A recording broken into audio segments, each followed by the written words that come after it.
சொல்லுங்க. சாப்பிடலாமா? சாப்பிடலாங்க. சூப்பர் சாப்பாடு இன்னைக்கு. வாங்க சாப்பிடலாம். என்ன சாப்பாடுன்னு பார்க்கலாம்.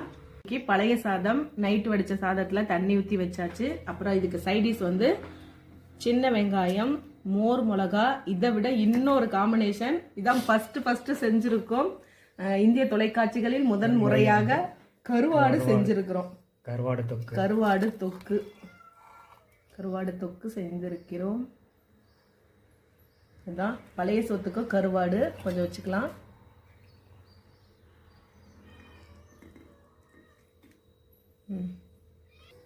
கருவாடு தொக்கு இன்னைக்கு வந்து சின்ன வெங்காயம், மோர் மிளகா, அப்புறம் வந்து கருவாடு தொக்கு, பழைய சாதம் வச்சு சாப்பிடலான் இருக்கிறோம். இது வரைக்கும் சின்ன வெங்காயம், மோர் மிளகாலாம் வச்சு சாப்பிட்டுருக்கேன். சூப்பரா இருக்கும். இதான் ஃபர்ஸ்ட் கருவாடு சாப்பிட போறேன் நான். என் ஃப்ரெண்டு வீட்டுக்கு வந்து குளித்தலைக்கு போயிட்டு இருந்த போது அவ வந்து கருவாடு தொக்கு செஞ்சு கொடுத்துருந்தா. சாப்பிடவும் சூப்பரா இருந்துச்சு. சரி நம்மளும் ட்ரை பண்ணலாம் அப்படின்னு சொல்லிட்டு இதான் ஃபர்ஸ்ட் ட்ரை பண்ணேன். எங்க வீட்டுக்காரருக்கு அந்த டேஸ்ட் பிடிச்சிருந்துச்சு. வாங்கிட்டு வந்து கொடுத்தாரு, செஞ்சேன். இப்பதான் பழைய சாதத்துக்கு வச்சு சாப்பிட போறோம். பார்க்கலாம் எப்படி இருக்குன்ட்டு.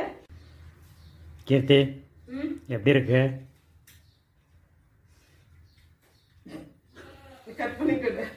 கீர்த்தி எப்படி இருக்கு கருவாடு? சூப்பரா இருக்குங்க.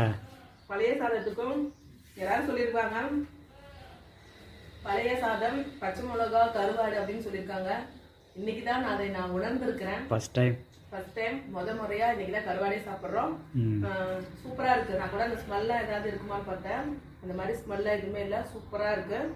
பழைய சாதத்துக்கும் கருவாடுக்கும் செம்மையா இருக்கு. டக்கரா அப்படி இருக்கு. நான் கூட நினைச்சே பார்க்கல. ஃபர்ஸ்ட் டைம் செஞ்சேன். ஃபர்ஸ்ட் டைம் மோர் மிளகா,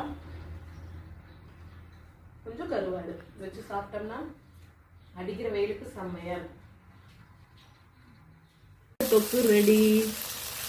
சூப்பரான கருவாடு தொக்கு ரெடி. அம்மி சாப்பிட்டு பார்த்துட்டு எப்படி இருக்குன்னு சொல்லணும்.